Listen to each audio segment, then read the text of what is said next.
Thank you, Leader, and good afternoon, everyone. The judiciary is an independent branch of government, and we all respect that. We respect the separation of powers, but we also have to respect the checks and balances that are required in our system.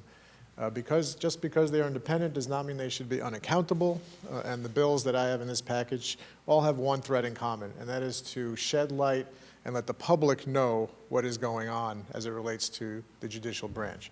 One of the bills is most salient given what the experience we went through a couple of months ago. It would require lobbying on nominations to be subject to the same lobbying rules as lobbying on legislation would be. And so if someone is going to spend hundreds of thousands of dollars trying to influence the confirmation battle for a particular nominee, the public has a right to know where that money is coming from and why it's being spent. It seems like a common sense measure. I don't know that we've had the kind of battles we had earlier this year before. Maybe that's why that loophole exists, but we should absolutely close it.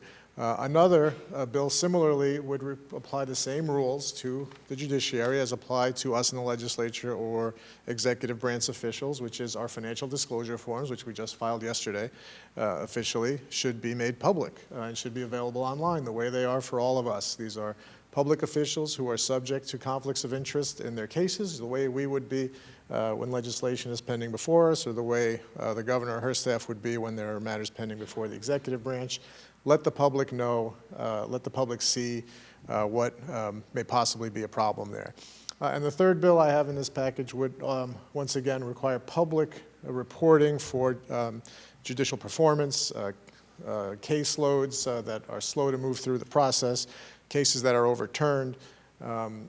Again, letting the public know how the judiciary is performing, and there can be nothing bad about having public disclosure and public information out there as it relates to one of the three branches of government. The other two branches do it.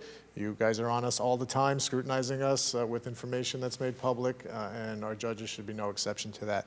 I will say that, as everybody knows, in the coming days, well, we already have a new chief judge, but in the coming days, the new chief administrative judge will be beginning his tenure, and I think that many of us are optimistic and confident that we will have a much better relationship and approach from the new administration than we've had in the past. And so I'm hopeful that by passing this legislation and continuing the dialogue with the OCA and the leadership of the court system, we'll be able to make some real progress that will reinstill confidence in this branch of government. So looking forward to passing everything. Thank you, Leader, for assembling the package.